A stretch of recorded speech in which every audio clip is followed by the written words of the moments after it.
In this video, we're going to be taking another look at a different solar charge power station. Now, if you missed out on the multimeter giveaway with the last power station review, don't worry, I've got more to give away. But I'm going to do the multimeter giveaway in a separate video, so that way we can keep the comment section of this video more technical on what we're actually looking at. This one came from a company called Powdeom. I think that's how it's pronounced. Anyways, it's awfully brave of them because my primary objective is not to promote it, it's to see if they're telling the truth. If it doesn't suck, maybe I will recommend it, but we'll see. So let's start at the top. I received this within 8 days, which is great. Pretty quick shipping. MSRP on this thing is $549, which is more expensive than this Ampac one I just looked at by about $150. Now that's suggested retail, but it's supposedly better in every way, and we'll see about that. If I'm allowed, I'm going to see if we can get maybe like a discount coupon code or maybe a special link. So if I can get a discounted link, that will be down below. They claim this can be charged at 500 watts, which is much faster than this other unit we looked at, because this one is limited to 100 watts of charge. This one can be 500, which could actually make this a useful UPS supply or uninterruptible power supply. We'll look into that. And so they claim it can be charged up to from 0 to 80% in 1 hour. And they claim it's a 614 watt hour battery. And if you do the maths, I'm no maths magician, but that does seem to add up. If it takes 1 hour at 500 watts to get to 80%, then it might actually be a 614 watt hour battery. They also claim it's a lithium iron phosphate battery, again, just like this unit. Now, with the interesting thing with this Ampace unit is there's two sets of information that they were claiming it is and what it could do. Now, the product itself, the owner's manual and what was listed on the unit was 100% true, but the Amazon ad was just kind of making stuff up as it went along. They claimed it was like 1800 watts peak, which it can't do. They claimed it was lithium iron phosphate, which it was not. And this one also claims it's lithium iron phosphate, but on the box here it does say lithium ion. Now, I'm guessing this is maybe just here for shipping reasons. Maybe the shipping rules are the same from lithium iron phosphate than it is to lithium ion. I don't know. We'll open it up and see what it really is. Now, also the AC inverter is 700 watts, which is 100 watts more than the other unit we looked at. All right, so let's pull this thing out and take a look.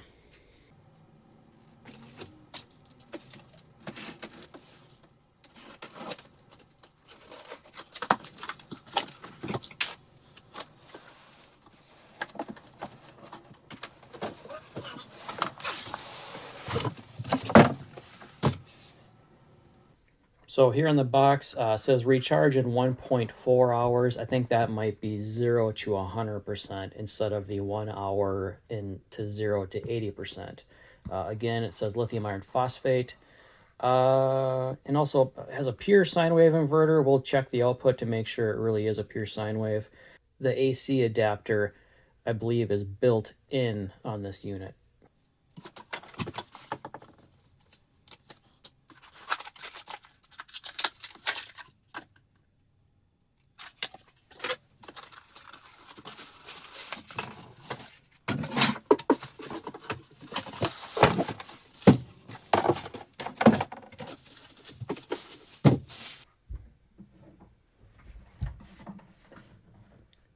There are fans on both sides.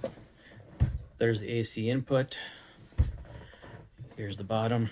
I'll just see if I can get a quick zoom in on what's printed there.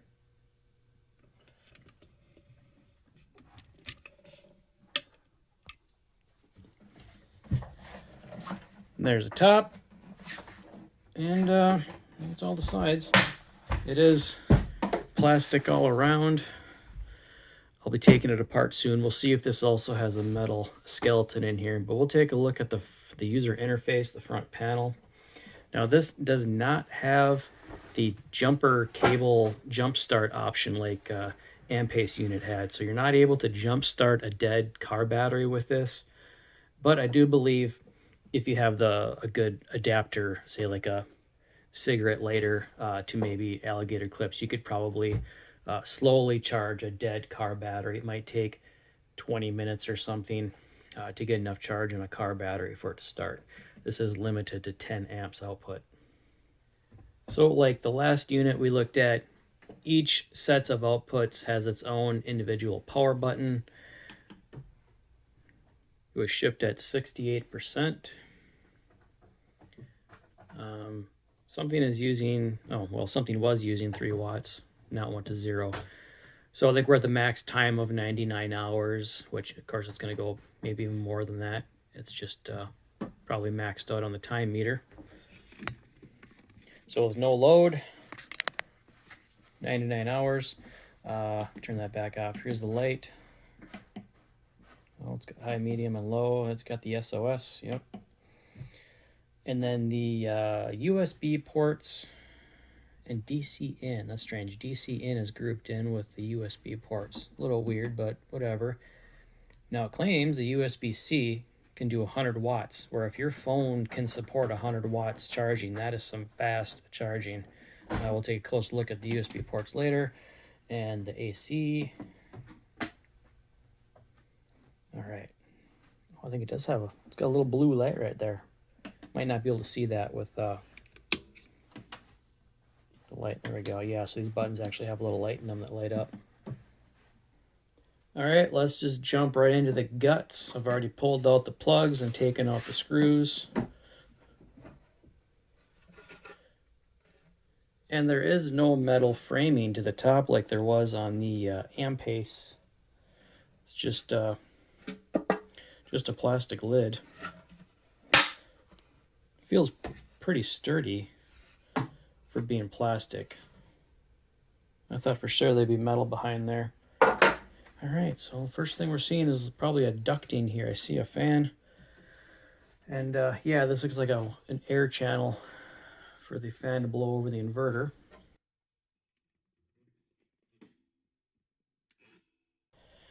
And to see what's hiding under the fan ducting, okay, right on top, there's the inverter. Okay, I see it's marked. 110's got a dot. It looks like the same board can be used for 100, 110, or 120. And here's a model number.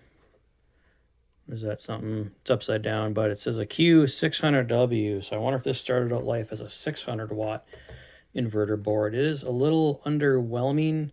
I was expecting, I don't know, maybe a little bit larger inverter. Because if you look back at my old video of the AMPACE, that only had a 600 watt inverter, but it looked like it had a little bit more beef to it. All right, so let's just continue.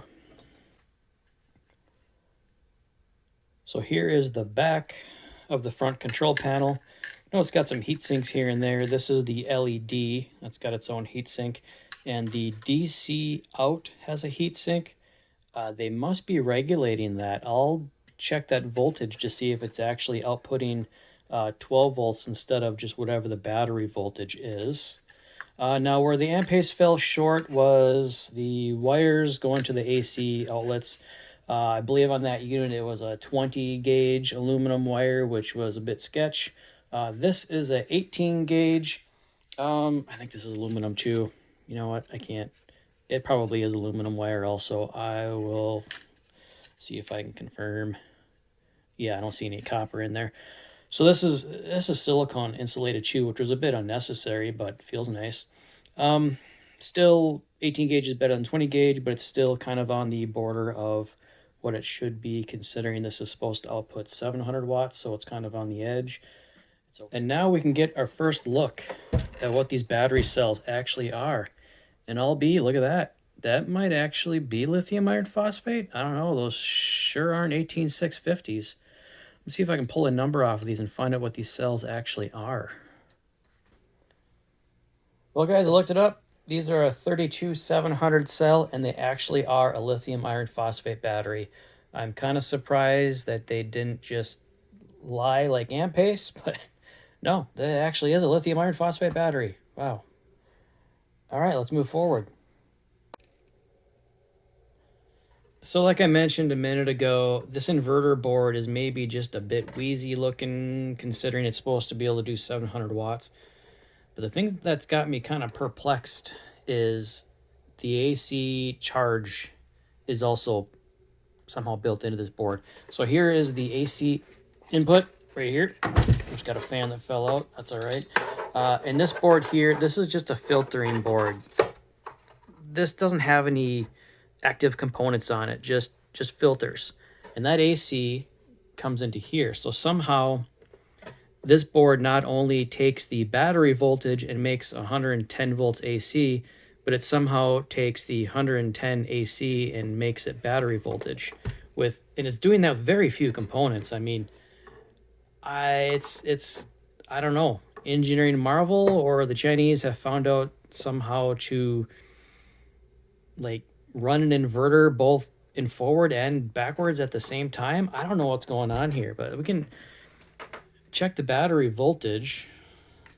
Maybe that will, I don't know, give us some sort of clue to what's going on here. Can you see that? A little bit of a glare on the screen. I suppose I can get my polarity right. So this is the main battery coming in right here. We're at, was that 26? What am I doing here?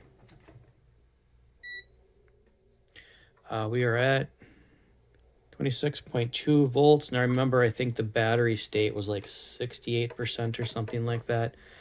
But now it's got my mind boggling. How is it taking this 110 AC and getting it to that battery voltage at 500 watts? Remember, this is supposed to charge at 500 watts and also a 700 watt inverter. So what is going on here? How is it doing that with so few components?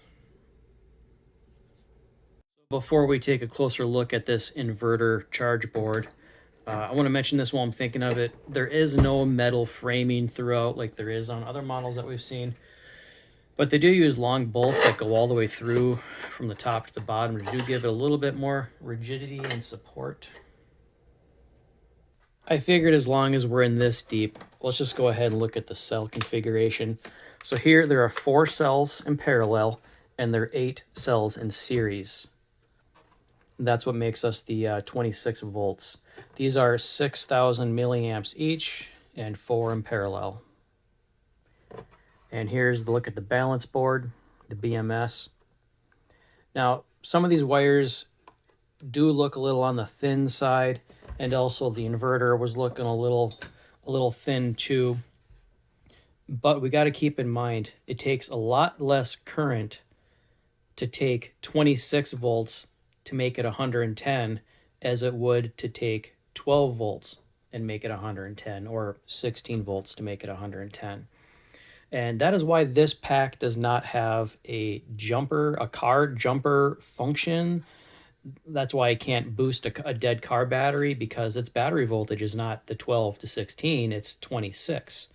So it's a trade-off. We're losing the ability to directly jump start a car, but the advantage is less current throughout everything.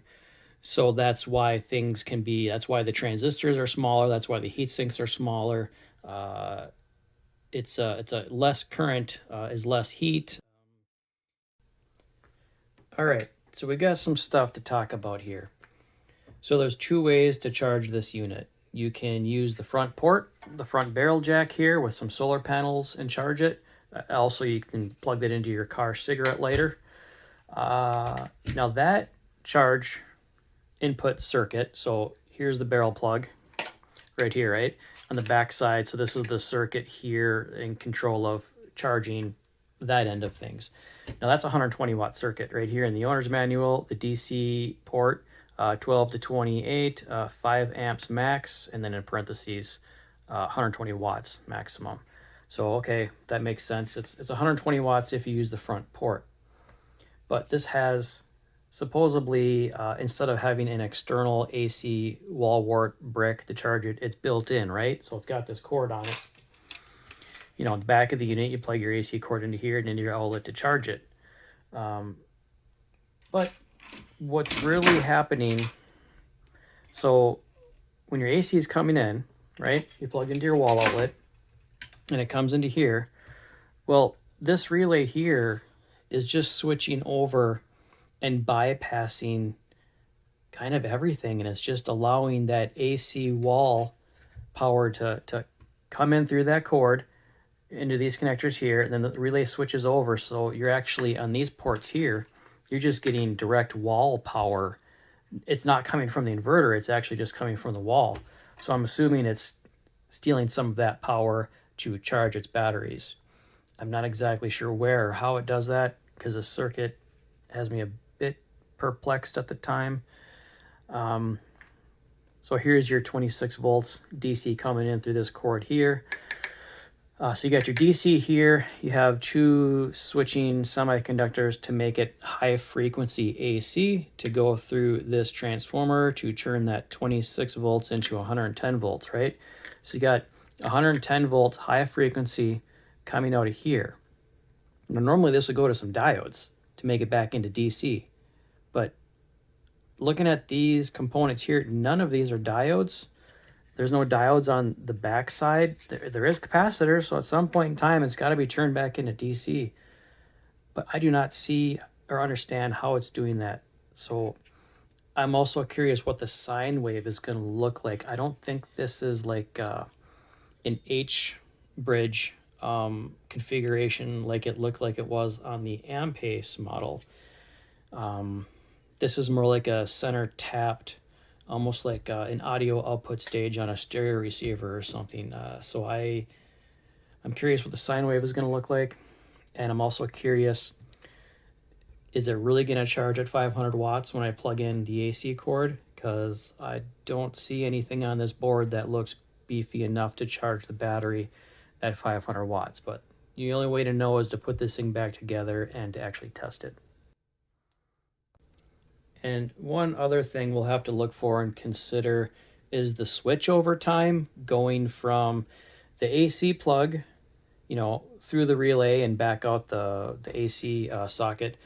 So when the AC is disconnected or the grid goes down or whatever, how much of a delay is there going to be from it sensing the outlet going down to clicking the relay back over to its inverter?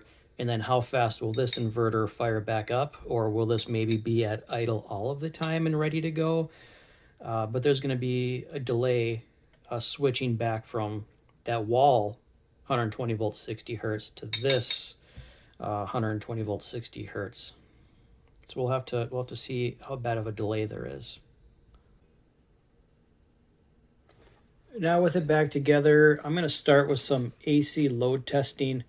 I'm going to run the battery down a little bit before I check out the charge circuit.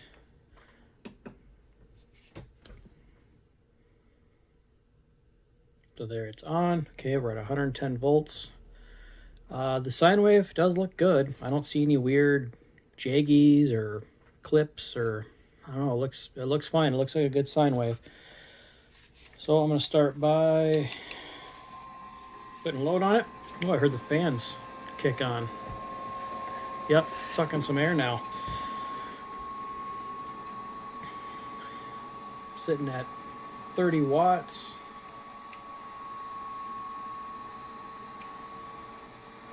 And I'm going to go ahead and just kind of slowly increase till we get close to its maximum. In the 350s.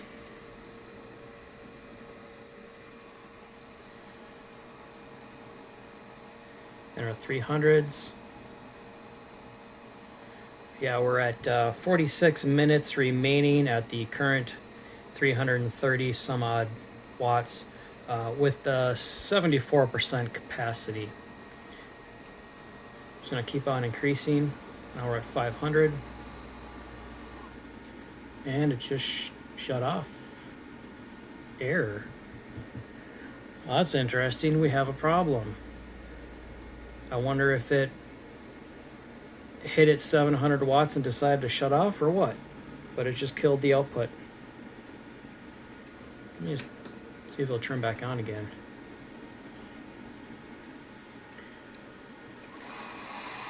Oops, try to put this back on to low.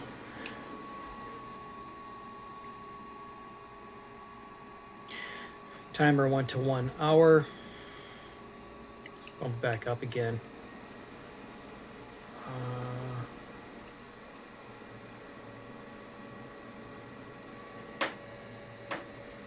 Okay, we're in the 400 and 500s now. We're at 500. Sine wave, well, it was looking good, but it just shut off again. Now it's saying error. Well, I guess I have to find out what its problem is. Well, I just got done monitoring the power through the kilowatt to see if it was reading different from its own meter. But then it started flashing the 0% battery, and it went from 73 to 0. And the owner's manual doesn't say anything about that error message. It just says if you exceed the 700, it will go into self-protect mode or whatever. Anyways, I guess we're going to check out the charging circuit. I'm starting off with checking the front panel DC in. This is where you use your solar panel or cigarette lighter, which is kind of what I'm doing, just through a power splice with 25 volts. It's good up to 28, and it is taking in 120 watts, which is a nice, pretty, fairly healthy charge, but my battery capacity is still at 0. I think I broke it. So unplug it for a second. Is it letting me turn it? Yeah, maybe. Okay, so I guess it is turning back on.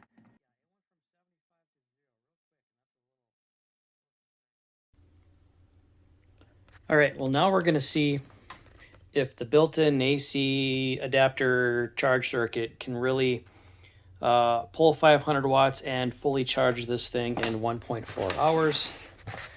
So I'm going to plug it in, and we got the kilowatt running right here. It's set to wattage, and it's doing some clicks and ticks. So it's showing 120, whoops, sorry, now it's in view. Ooh, look at that. It actually is pulling 500 watts. Well, I'll be. It really is doing it. Huh. I feel like I owe this thing an apology. I didn't think it could do 500 watts charge. But there it is. It's doing it. So we are back about an hour later, and it did fully charge within about an hour. We're at 100%. So now, got the Wagner back out. We're going to put this back under load and see if it can hit 700 watts and what happens when we go over 700 watts. And we can keep an eye on the sine wave and the voltage. All right, so we'll start off on the lower side, work our way up. So we're in the 30s, 40s, 170. Okay, it might be getting close to 200. It's kind of a little jumpy. Still behaving on the voltage and sine wave. Now we're in the 350s. 350s, just touching 400s, just about. They should put it up over 5. Okay, so now we're at 5. I hear the fans are starting to ramp up, and it just shut off. Error. I don't think this thing can hit 700 watts. Let's try one more time. It seems to crash right around the 500. I'm just going to go ahead and bump this up. And there we're in the 3s. Just under 4. And 5. 518. And it shut off. Error. All right, let's try this again. But this time we're going to use the kilowatt as a watt meter. I have it set to watts. It's going to be upside down because the outlet's upside down. But we can get a view of its watt meter and the kilowatt watt meter. Maybe there's an issue with the meter not being accurate or not. Let's see if I can get everything in view here. Okay, so we're 96, 97. Oh, yeah, that is quite a bit off. Here it says it's only pulling 30. But it's actually pulling 96. Interesting. Let's increase this. I'm going to kick this up a couple notches. So we're in the 257, and that's only reading like 170s, jumping up maybe to 200. So maybe this really is hitting 700. Well, now we're getting 340 to 340. It's getting a little bit more accurate. 350, 360. There's this 430. Okay, so now that is weird. So now this is actually pulling 100 more watts than what it thinks it's pulling. I'm gonna kick it up one more time. It's at 512. Yeah, 500. And it shut off again and says error.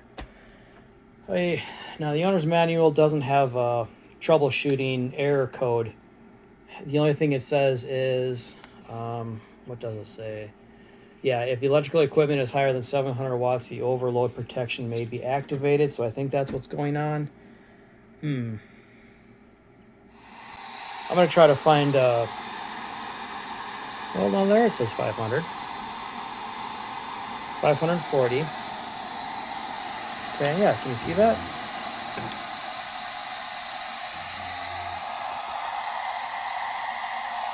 Yeah, so just this meter is kind of underrating itself. So it's pulling 548 right now. And it's still going. Just gonna let it run for a minute.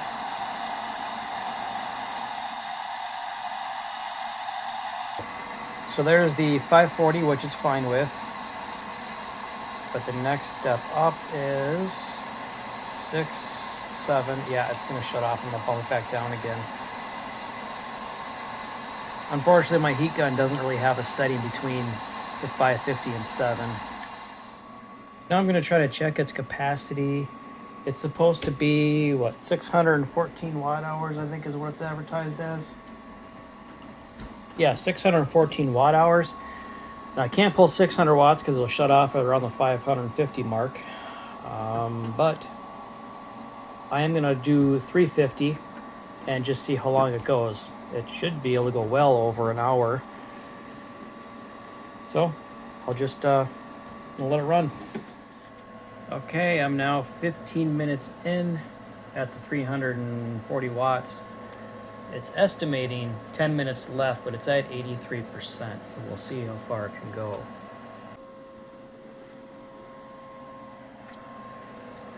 "22 minutes in, 4 minutes remaining, 76%. Time estimated is 1 minute, which I don't understand why, because it still thinks it has 72% left. So what's going to happen when it hits 0? Is it going to shut off with 72% of the battery still there? I don't know, but we're 25 minutes in.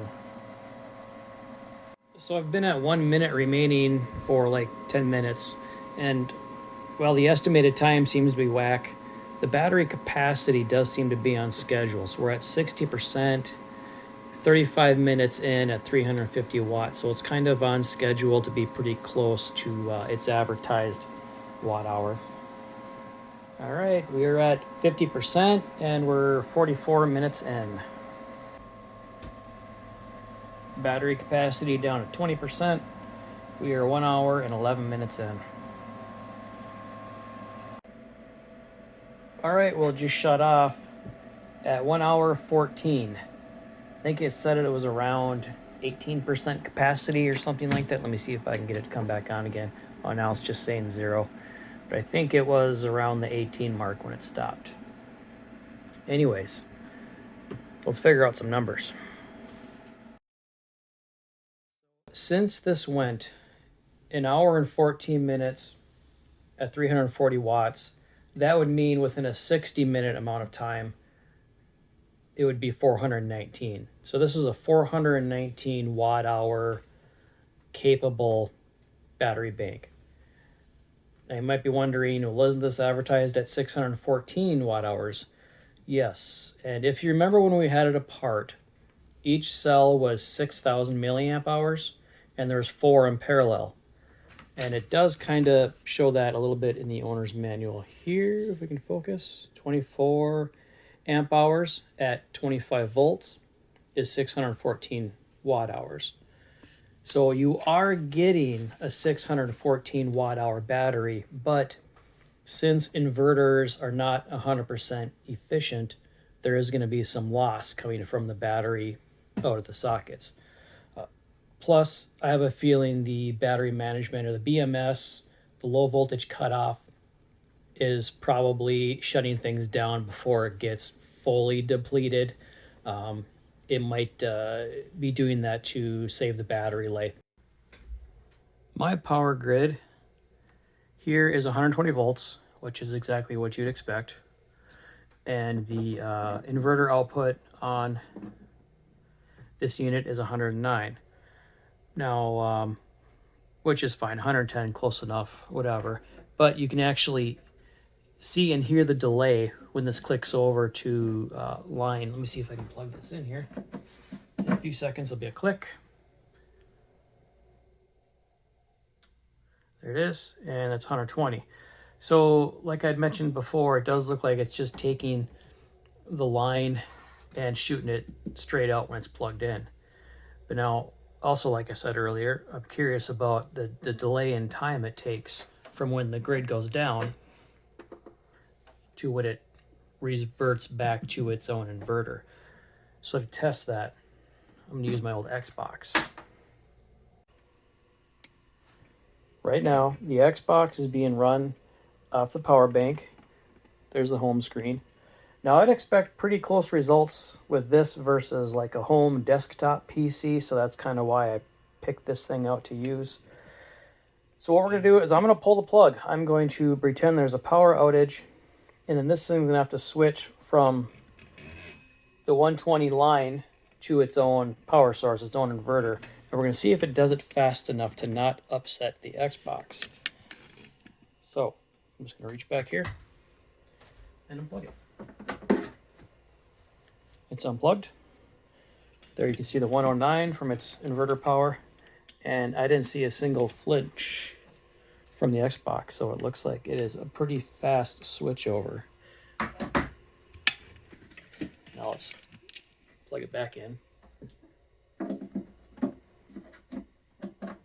Okay, and we're back at, there, heard the click. There's the 120 volt. We're back on grid and still on the home menu. It's fine. It's a fast switch over.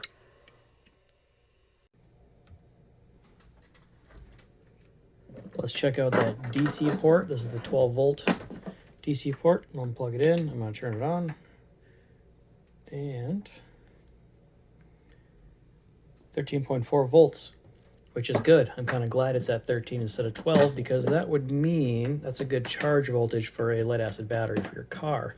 So theoretically, you could take this and actually use this backwards instead of this into here to give you power. You can take this, put it here, and then theoretically, you should be able to put this in your cigarette lighter of a dead car. Let's say your battery's dead.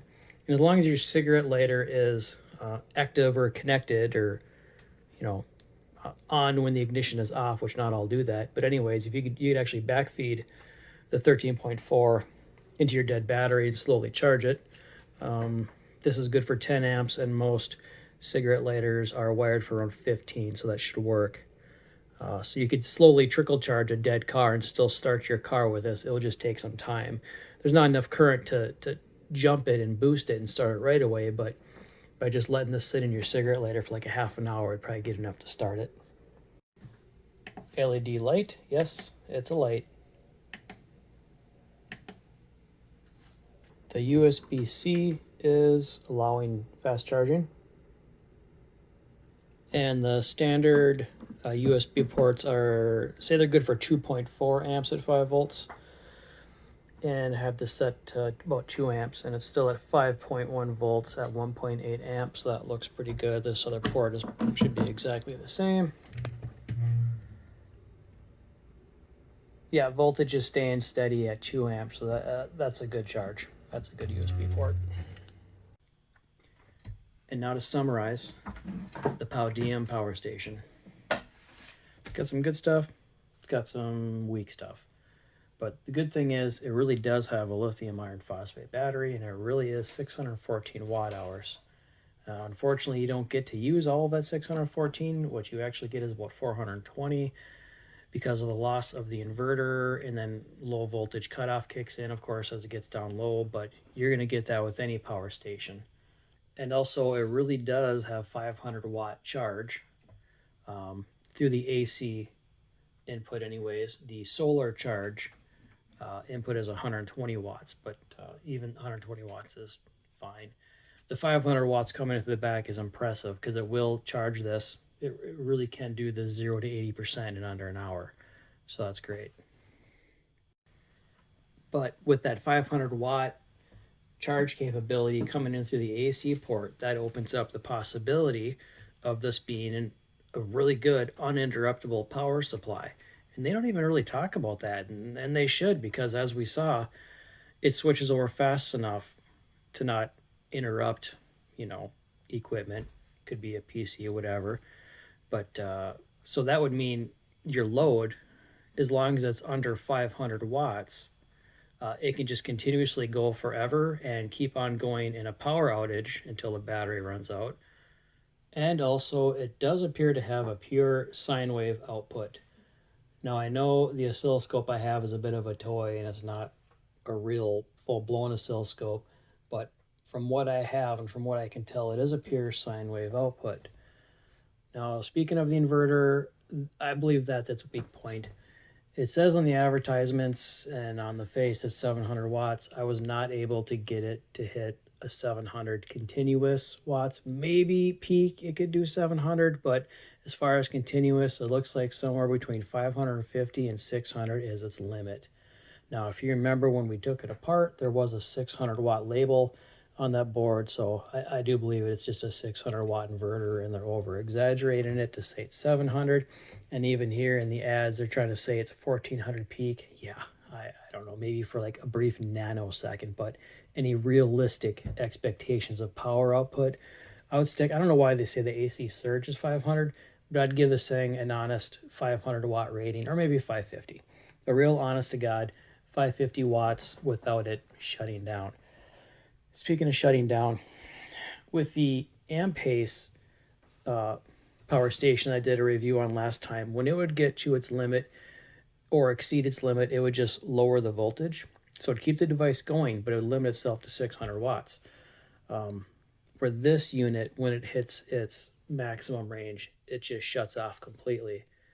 Now, there might be some devices that don't like the voltage being lower to a certain point, because this was going like below 85 volts, but it was doing what it had to do to maintain the 600 watts. But there might be some motors and pumps that won't like that. So I can kind of understand why maybe someone would choose to just shut it off. And that's what this does. When it hits its limit, it just shuts off. My only other gripe with this unit is maybe the internal build quality. There's no metal bracing or skeleton. It's inside is just plastic. So if you're the type of person that throws your stuff around or chucks this in the back of a pickup and just let it slatter on, this probably isn't for you.